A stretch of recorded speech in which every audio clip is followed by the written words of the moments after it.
الحمد لله وكفى وسلام على عباده الذين اصطفى أما بعد أعوذ بالله من الشيطان الرجيم بسم الله الرحمن الرحيم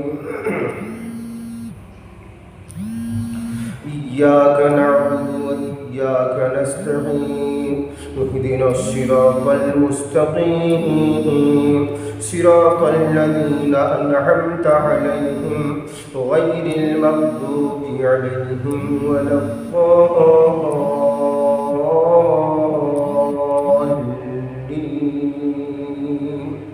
آمين.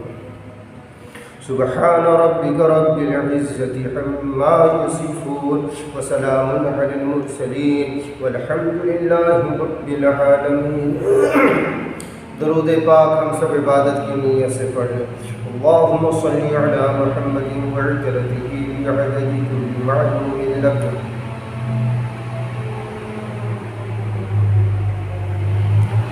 اے اللہ،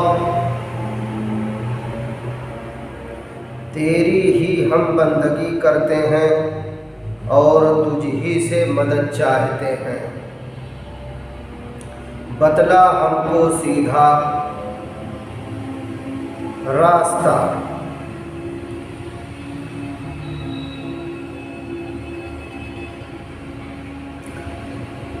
بتلا ہم کو سیدھی راہ. راہ ان لوگوں کی جن پر تو نے فضل فرمایا،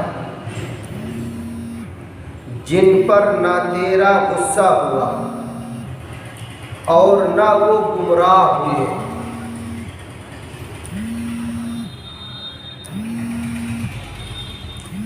راہ ان لوگوں کی جن پر تیرا فضل ہوا. فضل سے مراد انعام ہے، یعنی جن پر تو نے انعام کیا ہم کو ان کی راہ پر تو چلنے کی توفیق دے. اور ظاہر ہے اللہ پاک انعام اسی بندے پر اپنا کرتے ہیں، نعمتیں اس پر خوب برساتے ہیں، خاص رحمت اس پر نازل کرتے ہیں جو سیدھی راہ چلتا ہے. اب ایک بات یہاں غور فرمائیں گے. جب سے یہ سورت اتری تب سے امام الانبیاء جیسی ہستی بھی ہر رکعت میں پڑھ رہی ہے، یعنی آپ صلی اللہ علیہ وسلم، سارے صحابہ ہر رکعت میں پڑھ رہے ہیں اہدنا الصراط المستقیم. تابعی، تبع تابعی، ائمہ، سارے مشائخ اعظام، کتب، ابدال، جتنے خواجگان گزرے سب کے سب یہی کہتے ہیں اہدنا الصراط المستقیم، ہم کو سیدھی راہ پر چلا، ہمیں سیدھی راہ دکھلا میرے اللہ. اب اندازہ کیجئے کہ کتنا زیادہ دعا کی ضرورت ہے اور کتنا زیادہ اللہ پاک سے بار بار مانگنے کی ضرورت ہے. کیوں؟ اس لیے کہ ہمارا ہر بڑا یہ جانتا ہے کہ نفس و شیطان ہمارے کھلے ہوئے دشمن ہیں. ہر آن ہر گھڑی وہ ہمیں اور آپ کو ہمارے اللہ سے دور کرنا چاہتے ہیں. اس لیے ضرورت ہے بار بار مانگنے کی، بار بار مانگنے کی، اور مانگتے رہنا چاہیے. تبھی تو لوگ اہل دل کی صحبت میں رہتے ہیں، جاتے ہیں. اور یہاں بھی کہا جاتا ہے اے اللہ ہمیں ان لوگوں کی راہ چلا، ان لوگوں کی راہ پر چلنے کی توفیق دے، ان لوگوں کا طریقہ اپنانے کی توفیق دے جس پر تیرا فضل ہوا، تیرا انعام ہوا. چونکہ اہل اللہ رات دن اسی فکر میں رہتے ہیں کہ کہیں ہمارا اللہ ہم سے ناراض نہ ہو جائے. اسی لیے بار بار کہا جاتا ہے ہم لوگ صحبت اہل اللہ میں رہیں. اور بار بار ہم یہ آیت کریمہ سنتے ہیں یا ایھا الذین آمنوا اتقوا اللہ وکونوا مع الصادقین۔ اللہ پاک کہہ رہے ہیں اے ایمان والوں، اے مجھ سے ڈرنے والوں، اے مجھ پر اعتماد کرنے والوں، اے مجھ پر بھروسہ رکھنے والوں، تم سچوں کے ساتھ رہو، تم سچوں کے ساتھ رہو۔ ملا علی قاری رحمۃ اللہ علیہ سے پوچھا گیا کہ ہم لوگ رہیں تو کتنی دیر رہیں، کتنے دن رہیں؟ آپ نے اس آیت کی تفسیر میں فرمایا خالطوہم لتکونوا مثلہم، تم اتنا رہو ان کے ساتھ کہ انہی کے مثل ہو جاؤ، تم اتنا رہو کہ انہی کے مثل ہو جاؤ، ان کا رنگ چڑھ جائے، ان کا طور طریق تم میں آ جائے۔ اور جب رہنا شروع کرتا ہے بندہ تو پھر اللہ پاک اس کے حالت بدلتے ہیں، اس میں تبدیلی آتی ہے۔ اسی لیے ہمارے سلسلے عالیہ چشتیہ کے بزرگ، ہمارے پیر و مرشد حضرت خواجہ مفتی محمد حنیف صاحب رحمۃ اللہ علیہ کے پیر و مرشد حضرت مولانا شاہ وسیم اللہ صاحب رحمۃ اللہ علیہ اپنی تالیفات میں لکھے ہیں کہ اکثر لوگ بزرگوں کی کرامت دیکھنا چاہتے ہیں، لیکن مرید رشید کے لیے سب سے بڑی کرامت یہ ہے اس کے شیخ کی، اس کے لیے، یعنی ہم آپ جس سے بیعت ہوئے، اس میں جیسے بہت سے لوگ بیعت ہیں، مجھ سے تعلق رکھے، تو اب ظاہر سی بات ہے میرے مریدین، میرے متعلقین اگر میری کرامت دیکھنا چاہتے ہیں تو وہ اپنے اندر دیکھیں کہ ان سے جب سے ہم متعلق ہوئے ہیں، جب سے ان سے جڑے ہیں، جب سے ان سے ہم دین کی باتیں پوچھ رہے ہیں، جب سے ان سے بیعت ہوئے ہیں، جب سے ان کے ہاتھ میں ہاتھ دیے ہیں، جب سے ان کے ہاتھ پر ہم سچی توبہ کیے ہیں، کیا واقعتاً ہمارے اندر کچھ بدلاؤ آیا؟ جیسے ہمارے اندر دینی معاملے میں پہلے غفلت تھی، کیا اس میں کچھ کمی آئی؟ وہ غفلت دور ہوئی کہ نہیں؟ جیسے اللہ پاک کئی گھنٹے پہلے نہیں یاد آ رہے تھے، کیا اب بھی وہی حالت ہے؟ کیا تلاوت کا ناغہ اب بھی ہو رہا ہے؟ یا تہجد پڑھنے کی کچھ فکر وغیرہ وغیرہ، یا سنت سیکھنے کی فکر، یا دعائیں یاد کرنے کی فکر کچھ ہوئی کہ نہیں ہوئی؟ اگر یہ ہوئی ہے اور یہ فکر آ رہی ہے، یہ چینجنگ آ رہی ہے، یہ بدلاؤ آ رہا ہے، یہ انقلاب آ رہا ہے، تو سمجھ لے وہ مریدین میری یہی کرامت ہے ان کے اندر۔ یہ کھل کے بات آ گئی، اب سمجھ لیں۔ تو مرید رشید جوں اپنے حالات میں تغیر و تبدل دیکھتا جائے، پاتا جائے، اپنے شیخ کی کرامت سمجھتا جائے، حضرت فرما رہے ہیں اب یہ کب ہوتا ہے بڑوں کے پاس رہنا؟ جب بڑوں پر بھروسہ ہو۔ سب سے پہلے ہمیں بھروسہ کرنا ہوگا، اعتماد کرنا ہوگا۔ دیکھیے اللہ پاک سے ہم درخواست کرتے ہیں، کیا ہم تیری ہی عبادت کرتے ہیں اور تجھ ہی سے مدد مانگتے ہیں۔ اس کے بعد کیا فرما رہے ہیں؟ ہمیں سیدھا راستہ دکھائیے۔ تو سیدھا راستہ کیا خود بخود آپ پتہ پا جائیں گے کہ بغیر کسی کے بتائے ہوئے؟ اس کا علم لینا ہوگا نا۔ یہی علم صحابہ کرام مدنی کریم صلی اللہ علیہ وسلم سے لیتے تھے کہ ہمیں اللہ کو پانا ہے، ہمیں اللہ کی جستجو ہے، ہمیں اللہ سے پیار کرنا ہے، ہمیں اللہ سے دل لگانا ہے۔ کیونکہ مر کے انہی کے پاس چلنا ہے۔ اس لیے پیارے آقا ہمیں بتائیے، ہمیں سکھلائیے۔ تو وہ اپنی کمی اس طرح سے پوچھ کے دور کر رہے تھے۔ پھر جب پیارے آقا چلے گئے تو صحابہ ایک کے بعد ایک دوسرے سے تعلیم لیتے تھے۔ اس کے بعد تابعی حضرات صحابہ سے، تابعی سے تبع تابعی ائمہ، پھر یہ سلسلہ چلا رہا، یہ سلسلہ چلا رہا۔ اب حالت یہ ہے اس وقت ہم لوگ کسی پر بھروسہ ہی نہیں رکھتے کرتے۔ لوگ کہتے ہیں کہاں کوئی بچا ہے اللہ والا، نعوذ باللہ، نعوذ باللہ، العیاذ باللہ۔ اللہ پاک کہہ رہے ہیں وَكُونُوا مَعَ الصَّادِقِينَ، سچوں کے ساتھ رہو۔ یہ ایک دن کے لیے نہیں کہے ہیں، یہ آیت اس بات کی غمازی کرتی ہے، یہ اس بات کی دلیل ہے، یہ آیت کریمہ کی رہتی دنیا تک اللہ پاک صادقین پیدا کرتے رہیں گے، سچے لوگ پیدا کرتے رہیں گے، اہل اللہ پیدا ہوتے رہیں گے۔ اب ہم آپ ان کو پہچانیں، ان کی پہچان قصد السبیل کے اندر لکھی ہوئی ہے، بات دوسری طرف چلی جائے گی، وقت بہت کم ہے، سنیے۔ ایک بات میں بتا دوں، اللہ والوں کو دیکھ کر اللہ یاد آ جاتا ہے۔ اذا رؤوا ذکر اللہ، حدیث ہے، جب اللہ کے نیک بندوں کا جیسے ہم چہرہ دیکھیں گے فوراً اللہ پاک یاد آ جائیں گے۔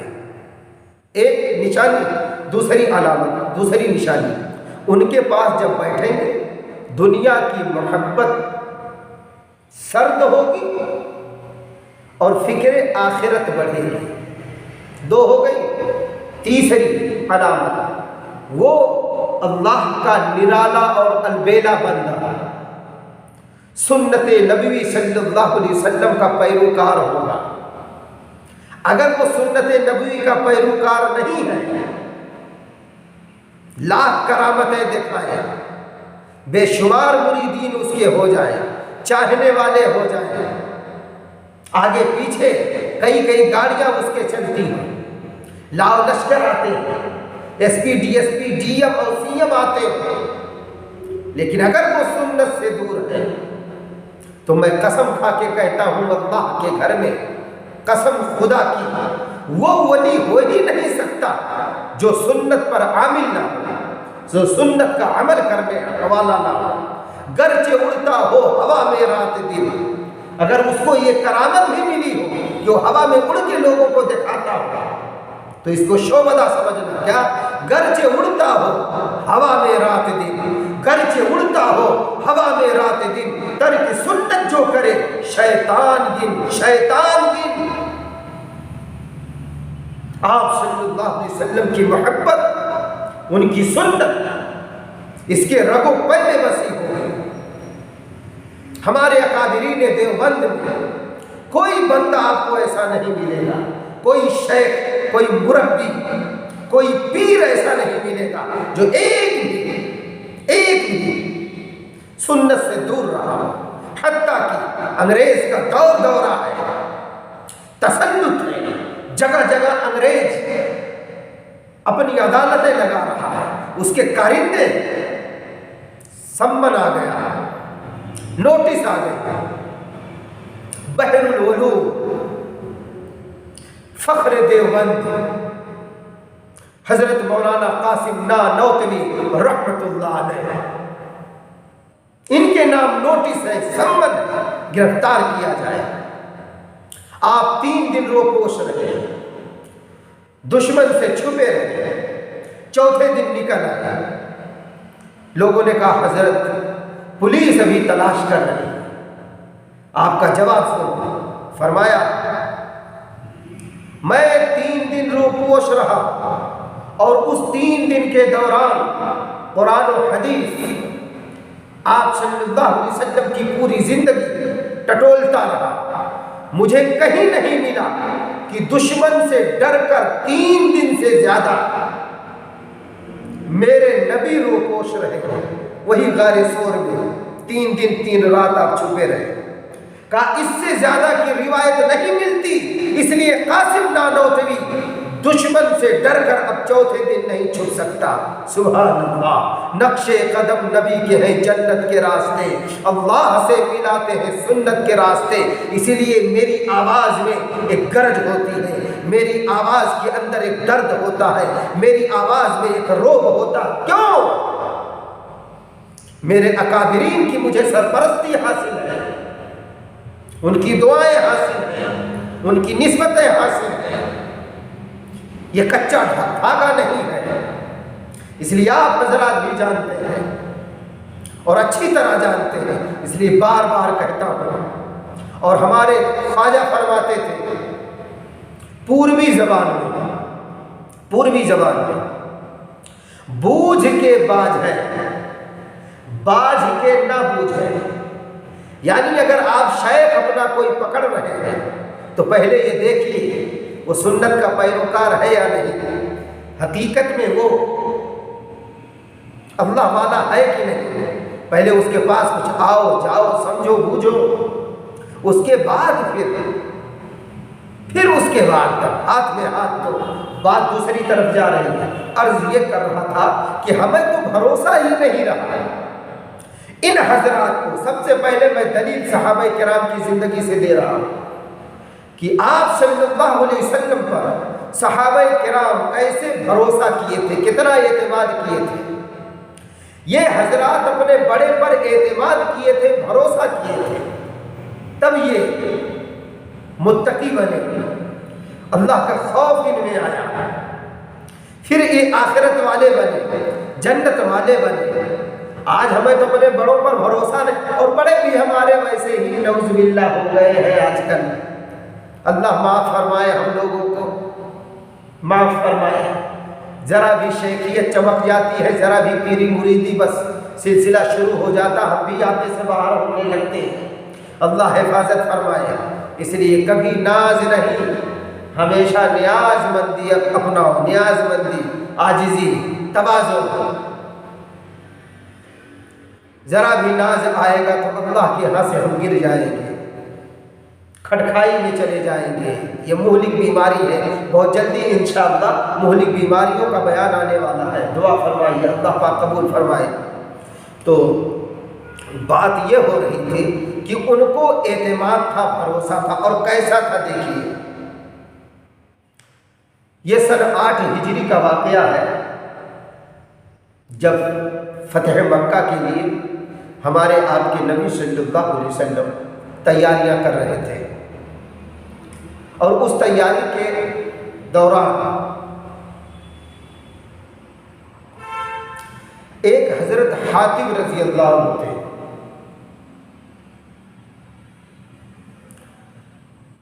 حاتم رضی اللہ عنہ کے کچھ اعزاء و اقارب مکہ المکرمہ میں آباد تھے۔ انہیں خبر لگ گئی تھی، یہ بدری صحابی ہیں، انہیں خبر لگ گئی تھی کہ مکہ پر چڑھائی ہونے والی ہے، اور یہ چڑھائی بڑی عجیب و غریب ہوگی۔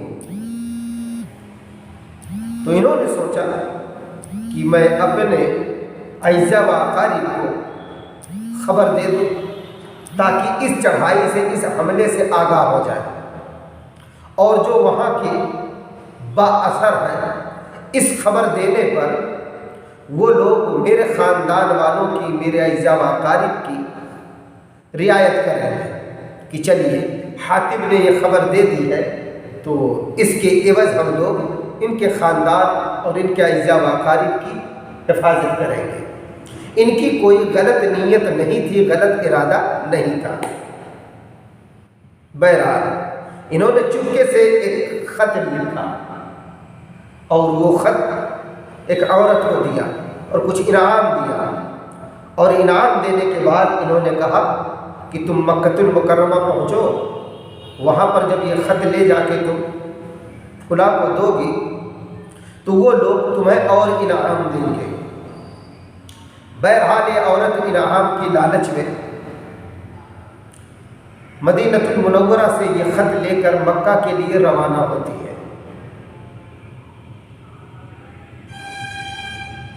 ہاں سچ کہا ہے، انی اعلم ما لا تعلمون۔ اللہ پاک کہتے ہیں جو میں جانتا ہوں تم نہیں جانتے۔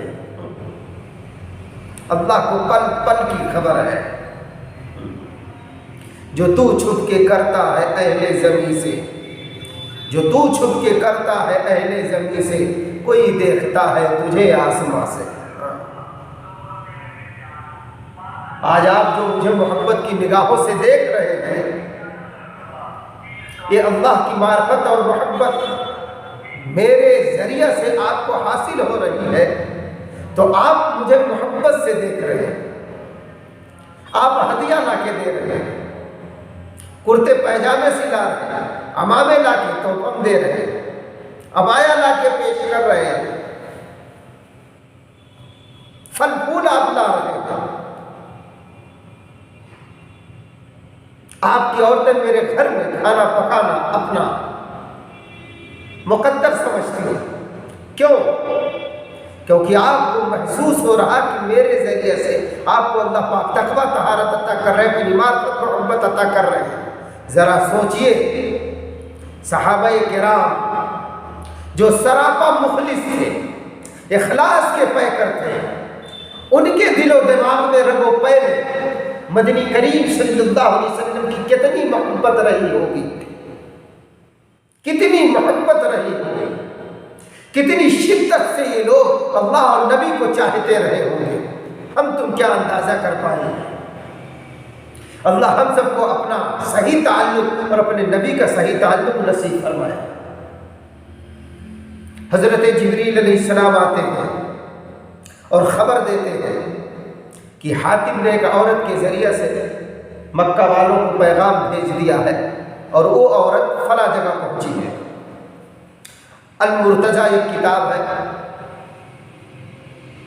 اس کے اندر بھی یہ حضرت مولانا علی میاں ندوی رحمۃ اللہ علیہ کی، اس کے اندر بھی تفصیل سے واقعہ لکھا ہوا ہے، اور سیرت المصطفیٰ کے اندر حضرت مولانا ادریس صاحب قادری رحمۃ اللہ علیہ نے بھی لکھا ہے، اور دیگر سیر کی کتابوں میں ملتا ہے واقعہ۔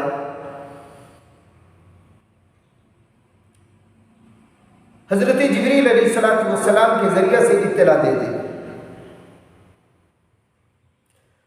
اور المرتضیٰ میں تو یہ لکھا ہوا ہے کہ مکہ اور مدینہ کے درمیان ایک جگہ خاک کا باغیچہ کہا جاتا ہے، یہاں تک بتایا گیا کہ وہ خاک کے باغیچہ کے پاس پہنچی ہے، وہاں پہنچی، آپ اپنے اصحاب میں سے بھیج کر اسے گرفتار کروائیں۔ فوراً آپ نے جلدی سے حضرت علی رضی اللہ عنہ کو، حضرت زبیر رضی اللہ عنہ وغیرہ چند صحابہ کرام کو آپ نے تیز رفتار گھوڑا دے کر اور پتہ بتا کر بھیجا، اور یہ کہا کہ اس کے پاس ایک خط ہے، وہ خط حاصل کرو۔ یہ لوگ بہت تیزی کے ساتھ گئے اور وہ عورت ملی، اسے روکا، حضرت علی رضی اللہ عنہ سے نے کہ رکی، کہا خط لاؤ۔ تو اس عورت نے کہا کیسا خط؟ وہ لا علمی کا اظہار کر رہی ہے، کہ کیسا خط، کس نے کہا ہے؟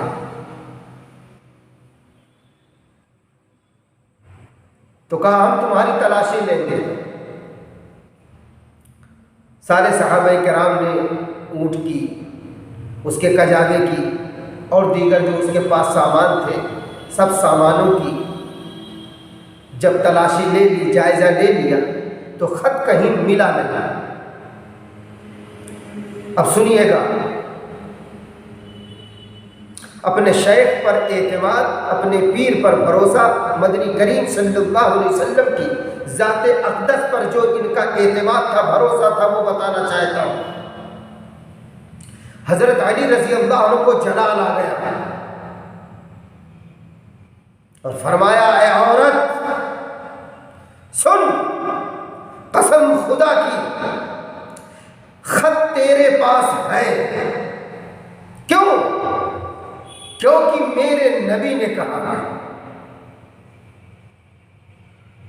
خط تیرے پاس ہے، میرے نبی کی باتوں میں شک ہو ہی نہیں سکتا، تو خط سیدھی طرح نکال کر دے دے، ورنہ میں تیرے اونٹ کو بھی ذبح کروں گا اور تجھے بھی ذبح کر کے بوٹی بوٹی میں تلاش کروں گا۔ میں قسم کھاتا ہوں اس وحدہ لا شریک کی جس کے قبضے میں میری یعنی علی کی جان ہے، اور جس نے برحق نبی بنا کر محمد مصطفیٰ صلی اللہ علیہ وسلم کو ہمارے درمیان بھیجا ہے، قسم خدا کی ان کی باتیں جھوٹی نہیں ہو سکتی۔ خط ملے گا اور میں لے جا کے اپنے نبی کی خدمت میں پیش کروں گا۔ جب اتنے یقین سے حضرت علی رضی اللہ عنہ نے کہا تو عورت ڈر گئی۔ ہاں، حقیقت جب آتی ہے نا تو پھر دو رنگی چلی جاتی ہے۔ تبھی تو کہا وَقُلْ جَاءَ الْحَقُّ وَزَهَقَ الْبَاطِلُ إِنَّ الْبَاطِلَ كَانَ زَهُوقًا، اے میرے محبوب آپ کہیے حق آ گیا، جہاں بھی سچ آئے گا باطل چلا جائے گا، اور باطل دبنے مٹنے ہی کے لیے ہوتا ہے اور ہے۔ یہ تو ہمیں آپ کو بیدار کرنے کے لیے باطل کو ابھارا جاتا ہے۔ اگر باطل کو نہ ابھارا جائے تو حق بھی سو جائے گا، حق پرست بھی سو جائے گی۔ کون اس کا تعارف کرائے گا؟ حق کا تعارف کرانے کے لیے غور سے سنیے گا میرا جملہ، حق کا تعارف کرانے کے لیے، حق کی پہچان کرانے کے لیے وہ ذات حق باطل کو ابھارتی ہے۔ بھلا ان کی جرأت میرے منہ کو آتے ہیں؟ باطل میں اتنی جرأت کہاں ہے کہ وہ اہل حق کے سامنے آئے؟ اسی کو کہا بھلا ان کی جرأت میرے منہ کو آتے؟ یہ دشمن انہی کے ابھارے ہوئے ہیں، یہ دشمن انہی کے ابھارے ہوئے ہیں۔ اس لیے کبھی باطل کی تعداد یا باطل کی طاقت یا باطل کی للکار تمہیں کبھی متاثر نہ کرے۔ متاثر وہی بندہ ہوتا ہے جو حق سمجھنے میں، حق ماننے میں، حق پر اپنا یقین جمانے میں جو کمزور ہوتا ہے، اور جس کا تعلق اپنے بڑے سے کمزور ہوتا ہے، جس کا تعلق اللہ سے کمزور ہوتا ہے، نبی سے کمزور ہوتا ہے، اسلام سے کمزور ہوتا ہے، قرآن سے کمزور ہوتا ہے، سنت سے کمزور ہوتا ہے، وہ بندہ متاثر ہوتا ہے۔ باطل سے اہل حق کبھی متاثر نہیں ہوتے۔ باطل چاہے جتنی بڑی قوت کے ساتھ آئے، یہ ڈٹ کے مقابلہ کرتے ہیں۔ اب سنیے، بات دوسری طرف جانے لگی۔ حضرت علی رضی اللہ عنہ کی جب یہ بات اس عورت نے سنی تو تھر تھر کانپنے لگی، اور فوراً اس نے کہا آپ چہرہ ادھر کریں۔ تو چہرہ جب ادھر کیے تو اپنے جوڑے کے اندر سے، جوڑا جو عورتیں لگاتی ہیں، اپنے جوڑے میں چھپائی تھی۔ اب آپ سوچئے، عورتیں بھی عجیب و غریب ہوتی ہیں، سبحان اللہ۔ ایسی جگہ ان کا دماغ دیکھیے کتنا چل رہا ہے۔ ہاں، اس لیے انہیں بھی سمجھائیے بجھائیے، اگر یہ تقوی میں جم جاتی ہے تو ہمارے آپ کے لیے یہ بہت معین ثابت ہوتی ہے، مددگار ثابت ہوتی ہے۔ یہ نہیں کہ دوسروں میں، آج کل تو یہی ہو رہا ہے، دوسرے کے گھر والوں پر نگاہ ہے، دوسرے بچوں پر نگاہ ہے، ہاں فلاں نہیں نماز پڑھتا، فلاں نہیں یہ کرتا وہ کرتا ہے، اور اپنا میں تہجد کی یہاں فضیلت بیان کروں، میں کہوں ذکر کرو، میں کہوں بڑوں پر بھروسہ کرو، اور اپنا ہاں کچھ حالات ایسے ہوتے ہیں کبھی کبھی آپ بڑے تک نہیں پہنچ سکتے، لیکن اتنا جان لیں شریعت کا سیکھنا ہم پر لازم ہے۔ جو کوئی بھی اللہ والا مل جائے، قریب کا مفتی مل جائے، اور وہ مفتی دیانتدار ہو، امانت دار ہو، خود غرض نہ ہو، اور دیگر علماء اس مفتی کی گواہی دیتے ہیں، اس کے علم کی، اس کے ورع کی، اس کے تقوی کی، ایسے سے مسائل آپ پوچھیں۔ اس کئی ضلع کے اندر اس وقت میری نگاہ میں شیخ الحدیث حضرت مولانا مفتی محمد عبداللہ صاحب برینی دامت برکاتہم ہیں، ان کا چہرہ دیکھنے سے اللہ یاد آتا ہے۔ میرے جو ہے خواجہ نے کہا تھا مسائل میرے بعد ان سے پوچھتے رہنا، لکھ لکھ کے پوچھتا، اس لیے آپ حضرات کو بھی مشورے دیتا ہوں۔ 24 سال سے بخاری شریف پڑھا رہے ہیں، سن 1419 ہجری سے وہ بخاری شریف پڑھا رہے ہیں۔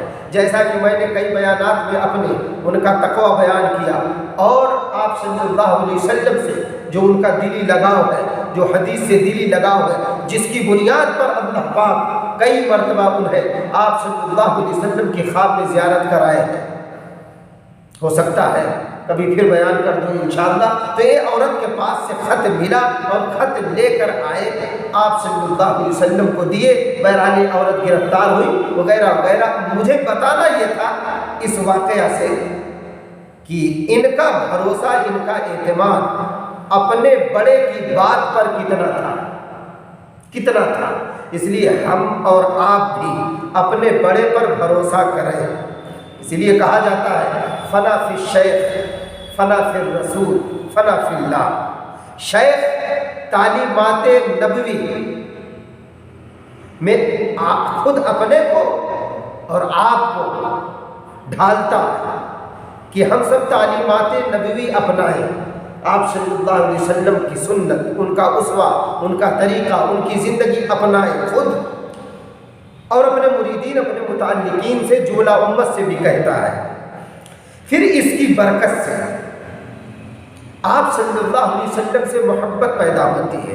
جیسا کہ میں اکثر کہتا ہوں کہ درود ہم کثرت سے پڑھیں، کثرت درود کی برکت سے اللہ سے بھی محبت پیدا ہوتی، نبی سے بھی محبت پیدا ہوتی ہے۔ تو جب نبی سے محبت پیدا ہو جائے گی، نبی کی تعلیمات میں ہم رچ بس جائیں گے، تو بس فوراً معرفت الہی ہمیں نصیب ہونے لگے گی۔ جب معرفت الہیہ نصیب ہو جائے گی، آگے سنیے گا، خالی قصے پر دھیان مت دیں، جب معرفت الہیہ نصیب ہو جائے گی تو گناہوں سے گھن آئے گی، سچی توبہ نصیب ہوگی۔ پھر ولایت کے لیے، ہمارے آپ کے لیے، ولایت کے لیے اللہ پاک اپنا در کھول دیں گے، ولایت کبریٰ نصیب ہوگی انشاءاللہ۔ اور ولایت کبریٰ کا نچوڑ سن لو، شاید کبھی نہ سنے ہوگے، یہ بڑوں کی برکت سے اللہ کے گھر میں اللہ کی دی ہوئی توفیق سے کہتا ہوں، اور اللہ پاک ہی کہلا رہے ہیں۔ ولایت کبریٰ کا نچوڑ، بلکہ تصوف و سلوک کا نچوڑ یہ کہ گناہوں سے گھن آ جائے، نفرت، اللہ اور نبی کی محبت یک لخت قلب و جگر میں ایسی بیٹھ جائے گی، معلوم یہ ہوگا کہ اللہ بالکل میرے سامنے ہے، اللہ گویا کہ میں دیکھ رہا ہوں۔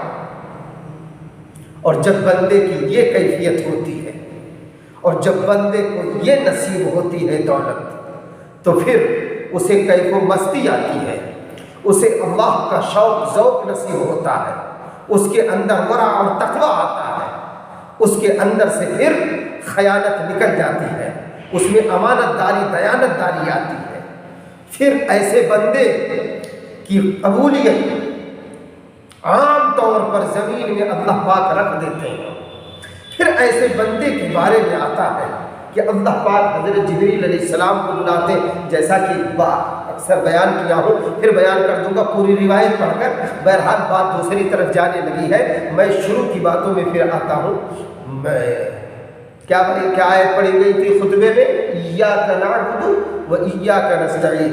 ہر رکعت میں ہم لوگ یہی کہتے ہیں، تیری ہی عبادت کرتے ہیں مولا، اور تجھ ہی سے مدد مانگتے ہیں، اہدنا الصراط المستقیم، یعنی بغیر تیری مدد کے اے اللہ ہم سیدھے راستے پر نہیں چل سکتے، اور ہم تجھ سے فریاد کرتے ہیں، ہم تجھ سے بھیک مانگتے ہیں، ہم تجھ سے جو ہے یہ مانگتے ہیں اے اللہ کہ تو ان لوگوں کے راستے پر ہمیں چلا جن پر تو نے انعام کیا، جن پر تو نے اپنا فضل کیا۔ انعام کن پر انہوں نے کیا؟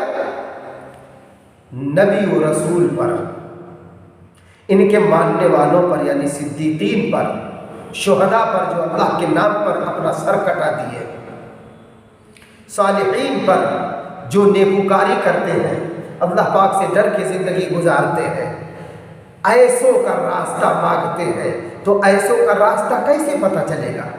جب ہم بڑے سے رابطہ کریں گے تب نا، رابطے میں رہیں گے تب نا۔ اب اگر کوئی یہ کہے جناب کتنا رابطے میں رہتے ہیں، تو بھئی ہزاروں سے زیادہ مریدین کا یہ شیخ، ہزاروں مریدین سے زیادہ جس سے بیعت ہو، یعنی مجھ جیسے ناچیز سے، اس کا مطلب ہے یہ نہ سمجھیں کہ یوٹیوب پہ یہ جائے، یہ سمجھیں یہ بہت بڑا شیخ ہے، یہ اپنے کو بتلا جتلا رہا، نہیں،